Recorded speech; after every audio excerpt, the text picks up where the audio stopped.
বাঙালি খানায় সবাইকে স্বাগত জানাই। আপনারা তো অনেকভাবে নিরামিষ বাঁধাকপি রান্না করে খেয়েছেন। একবার আমার মতন করে সহজ পদ্ধতিতে আপনিও শিখে নিতে পারবেন ছোট ছোট টিপস সহ।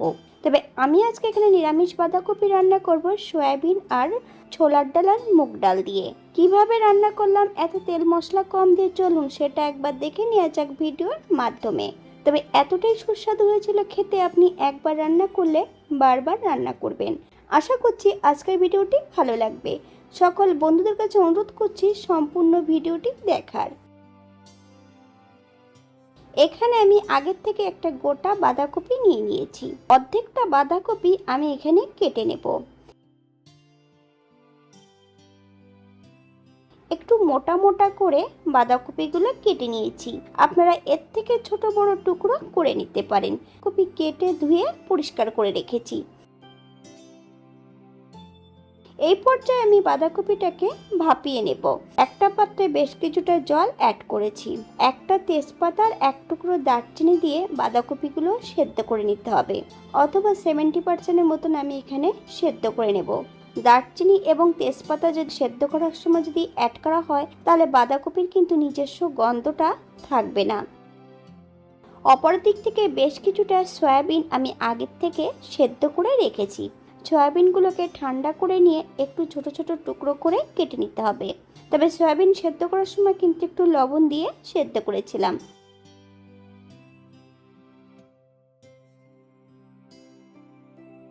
এখানে বেশ কিছুটা ছোলার ডাল আর বেশ কিছুটা মুগ ডাল ভিজিয়ে রেখেছি আগের থেকে। বেশ ভালো করে ডালের জল ঝরিয়ে নিতে হবে।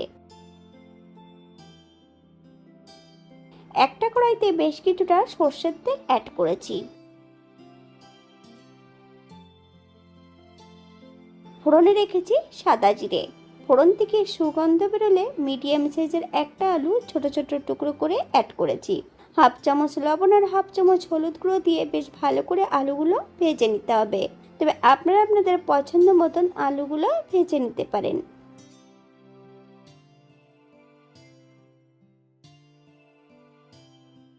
সেদ্ধ করার সময় যে দারচিনির টুকরো এবং তেজপাতা অ্যাড করেছিলাম, সেটা কিন্তু আমি এই পর্যায়ে তেলের মধ্যে অ্যাড করে দেব। জল ঝরানো সম্পূর্ণ ডালগুলো এই পর্যায়ে অ্যাড করে দেব। ডালটা বেশ ভালো করে ভেজে নিতে হবে। তবে যতক্ষণ সোনালি রং না হচ্ছে ততক্ষণ বেশ ভালো করে ভেজে নিতে হবে।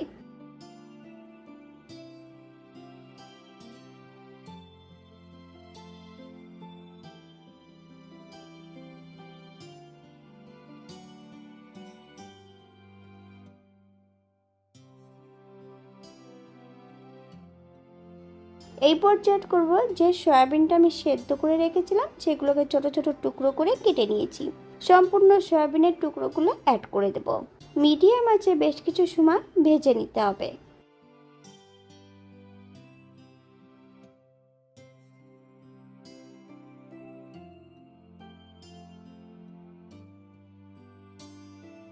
একটা টমেটো আর বেশ কিছুটা কাঁচা লঙ্কা এখানে ফালি দিয়ে অ্যাড করব। আপনারা যদি পছন্দ করেন তাহলে পরিমাণে বাড়িয়ে দিতে পারেন। মিডিয়াম আঁচে বেশ কিছু সময় ধরে ভেজে নিতে হবে। এখানে হাফ চামচ লবণ অ্যাড করব। আপনার স্বাদ অনুসারে লবণটা অ্যাড করবেন।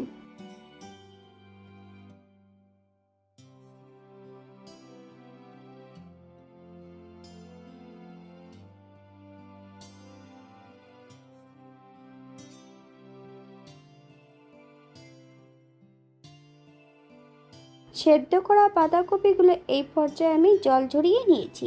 সম্পূর্ণ বাঁধাকপিগুলো এই পর্যায়ে অ্যাড করে দিতে হবে। হাই ফ্লেমে 4 থেকে 5 মিনিটের মতন রান্না করে নিতে হবে।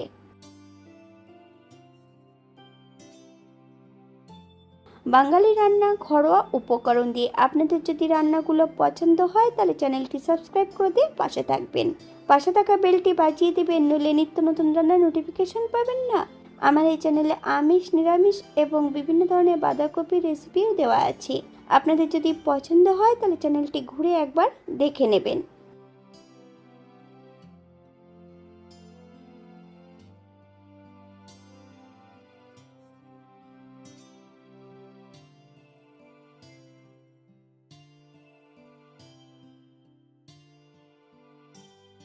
আগের থেকে আমি বেশ কিছুটা মশলা বেটে রেখেছি। এই পর্যায়ে আমি মশলাটা অ্যাড করে দেব। বেশ কিছুটা আদা, জিরে, ধনে একই সঙ্গে বেটে নিয়েছি। আমি 1 চামচ আদা, জিরে, ধনে বাটাটা অ্যাড করছি। আপনারা এখানে গুঁড়ো মশলাটাও অ্যাড করতে পারেন।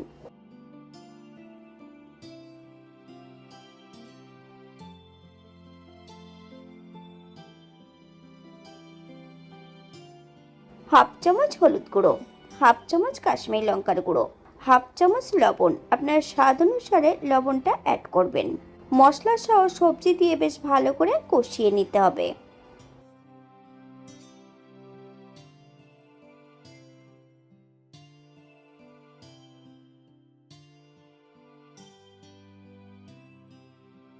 আপনারা একবার স্ক্রিনের দিকে ফলো করবেন।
এখানে আমি 1 কাপ জল অ্যাড করব।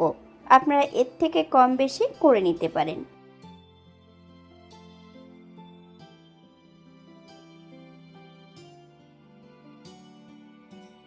7 থেকে 8 মিনিটের জন্য মিডিয়াম আঁচে ঢাকা দিয়ে রেখে দেব। ডাল এবং সবজি সেদ্ধ না হচ্ছে ততক্ষণ ঢাকা দিয়ে রেখে দিতে হবে।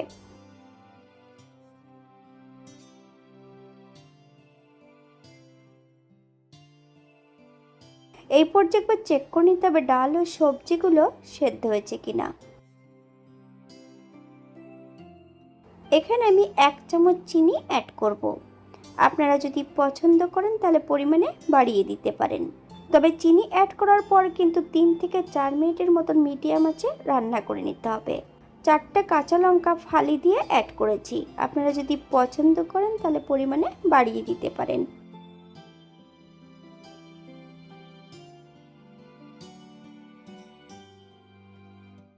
এক চামচ গরম মশলা বাটা। আপনারা যদি পছন্দ করেন তাহলে পরিমাণে বাড়িয়ে দিতে পারেন। হালকা হাতে নেড়েচেড়ে মিশিয়ে নিতে হবে।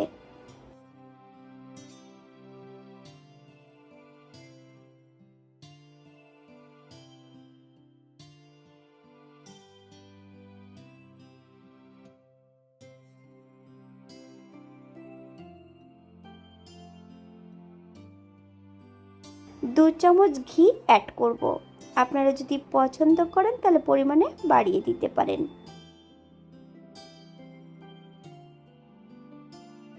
গ্যাসের ফ্লেমটা অফ করে দিয়ে 5 মিনিটের জন্য স্ট্যান্ডিং টাইম দেব, তারপর সার্ভ করব।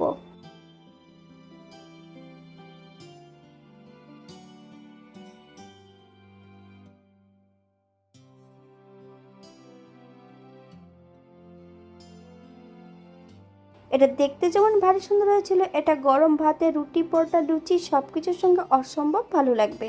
আপনারা বাড়িতে একবার একই পদ্ধতিতে বানিয়ে নেবেন। এখানে আমি সম্পূর্ণ নিরামিষ রান্না করেছিলাম আজকে বাঁধাকপির তরকারি। তবে আপনারা এখানে পেঁয়াজ, রসুন বা অন্য অন্য মশলা যদি পছন্দ করেন অ্যাড করতে পারেন। আমি এখানে যে উপকরণগুলো অ্যাড করেছি আপনারা কম বেশি করে নিতে পারেন।